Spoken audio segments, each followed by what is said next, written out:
Quality deficits have long been apparent in U.S. healthcare, but despite substantial experimentation with standardized measurement, public reporting, reward and penalty programs over the past 2 decades, average performance on quality measures has remained about the same. I'm Stephen Morrissey, managing editor of the New England Journal of Medicine, and I'm talking with Elizabeth McGlynn, vice president at Kaiser Permanente Research and executive director of the Kaiser Permanente Center for Effectiveness and Safety Research.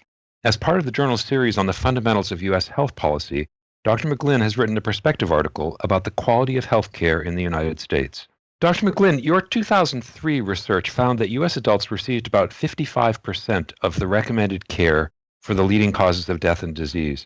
And you write now in your perspective article that not much has changed since then. So why is it important for individual doctors to be aware of the state of healthcare quality in the U.S. in general? I think physicians in general are aware of the importance of quality. Quality is the delivery of care that makes it possible for their patients to get the best possible outcomes. But I think if you aren't aware of quality deficits, you may not be willing to be engaged in the work it takes to close those deficits. And so I think when we wrote the initial piece in 2003, one of our main objectives was just to raise awareness. I think the other thing is that physicians may need some additional information about the things they could do to try to close those deficits. In your article, you cite the example of hypertension as an area where little progress has been made over the past 2 decades. What will it take to provide high-quality care for chronic conditions like hypertension, and what's kept us from delivering that kind of care? Well, I think we have some examples of where better care has been delivered for chronic diseases. And in the article, I give the example of the experience that we've had at Kaiser Permanente in Northern California, where we've been able to substantially improve the proportion of our patients who have hypertension, whose blood pressure is under control. But it's taken a real concerted effort. It's taken leadership commitment and leadership engagement in paying attention to that area of care delivery. It took us developing a registry so we knew all of the patients who had hypertension in our system. It took a number of different factors over the years that were patient-facing and that were systems that helped physicians be aware of the current blood pressure status for their patients. And so we were able to move the dial quite a bit. And that kind of systematic approach to the management of chronic conditions is something we've done and other high-performing health systems have done in a number of areas. It's something that's more difficult for physicians in small or even medium-sized group practices to do on their own. So I think this is the main point about quality. It frankly takes a system. And I think when we look at some of the bright spots of where that's been done, you can infer some of the things that we may need to find mechanisms to push more broadly through the healthcare system. You talk in your article about how policymakers have emphasized measurement as the key to driving quality improvement in the United States. What's the scope of those efforts, and why, as you say, have they produced so little progress relative to the investments that have been made in them? Well, I think measurement is very important. Honestly, you can't improve if you don't know where you're at. But I don't think measurement is enough. And the measurement has been fairly wide-ranging, and in fact, many physicians and health systems feel burdened by the amount of measurement that's going on from regulators, from accreditors, from the government, and from all sorts of different sources. But just being told where you stand in performance isn't really enough to change that, and I think there need to be additional mechanisms to help improve care delivery in those areas where the performance isn't at the level that one would hope. So I think measurement is important. I think it's terribly important, but it's just not enough to change. And what about financial incentives to improve quality? Why have those levers been only marginally effective? I think financial incentives have been only marginally effective for a couple of reasons. One is that a lot of the examples that we have of financial incentives have been quite small in terms of either the amount of care that has been affected by those incentives or even the financial benefits to improved performance that a physician or a group or a hospital might experience as a result of delivering better performance. So the financial incentives, the size of them are quite small. I think the other thing is they aren't enough to fix some fundamental issues with, say, the lack of systemness in our healthcare delivery system. And that actually takes quite concerted effort and some investments. And I think there isn't enough to be gained from the way a lot of those programs have been structured to make the kinds of investments in systems and processes and maybe even staffing that's necessary to provide the kind of support and wraparound services that are needed to move the dial on quality. So in that regard, how do you see social factors as being related to healthcare quality, and what kinds of initiatives could you see strengthening linkage between healthcare systems and public health and community-based services? I think the COVID epidemic has really made it very evident that the social circumstances, the environment, the social needs, food, housing, transportation, other things that people face in their everyday lives have a dramatic impact on people's health. And we've known this for a long time. I don't think that is surprising. I think it's just that it is now more part of our national conversation.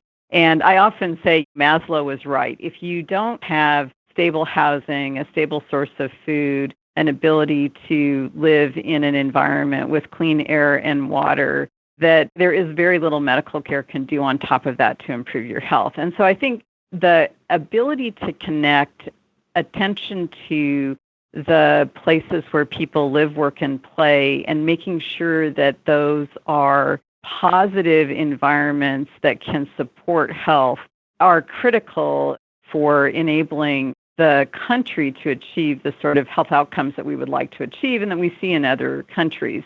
And so I think some of it is just trying to work collaboratively with other social services agencies in a community. Healthcare is local, and so are a lot of these other social factors are very localized.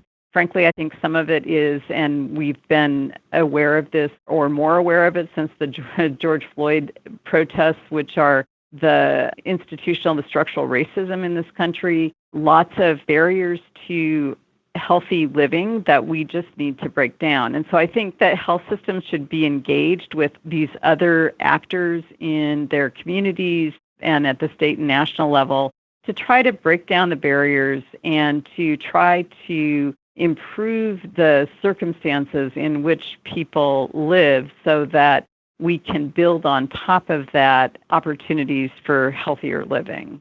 So you mentioned other countries. Have other countries managed to substantially improve the quality of the care that they provide? And what kinds of lessons could the United States find there? I do think that other countries have invested quite a bit more in the social infrastructure in their countries. And we see that those investments play out in terms of better health outcomes. So longer life expectancies, better quality of life for people in those countries.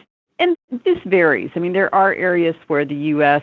does much better. Cancer is an area where we do much better. But for a lot of other kinds of chronic disease and chronic health conditions that people face, there are other countries that are doing a better job. And I think it's because the mix of health and social investments look a bit different. There's been great academic work done on this that demonstrates where the U.S. might look to improve its health outcomes by making investments early in life and then over time by, frankly, spending more in the social sector. Finally, you say in your article, and you're suggesting now, that the path to higher quality care in the United States requires reconsidering our approaches to measurement, to financing, to organizational structures, and having a new emphasis on these social needs. So what are the first steps we can take to move in that direction? We need to start by looking at the underlying drivers of health and really understanding the contributions that these factors, social needs, physical health, mental health, we haven't really talked about mental health in this conversation, what those each contribute to achieving the kinds of health outcomes that we would like to have for this country, which often at a high level come down to life expectancy and quality of life. And then look at what the effective mechanisms are for addressing those factors and look at the ways in which we might reorganize and finance systems to deliver more of the kinds of investments that would achieve these kinds of health outcomes. So I think there may be very localized solutions that have much more solid connections between healthcare systems and the range of social service agencies out there. It might be things that are investments in housing and addressing homelessness. I think it could be taking a look at measures that right now may emphasize one thing at a time and looking at more comprehensive approaches to measurement. The original study that we published in 2003 took a look at all of the care that people needed, and it gave a score for overall how were you doing with serving the needs of each individual patient. And there's very little in our measurement systems today that take that perspective. And we may need to really take a look at the way that we pay for care today. There's a lot of concern, and I know there will be other articles in your series that are written on what we do about the cost of care. But I think many of the kinds of suggestions that are being made could take as an opportunity either reallocating some of the way that we spend money or reorganizing the way that financing flows today. I think what we've learned from COVID is that we need a serious reinvestment in the public health infrastructure. A lot of the fundamentals of good health start with good public health, and that's a sector that has been left to decay for way too long, and we're paying the price of it in COVID today. But I think that we need that strong public health infrastructure going forward, even when we get to a future state where COVID is just one more disease that we have to cope with and not the dominant disease. So I think looking at all of those infrastructure investments and then thinking about what are the measures that drive systems and individual health professionals toward some common sets of goals and some outcomes that are the kinds of things everybody wants for themselves and their family. I think all of those things.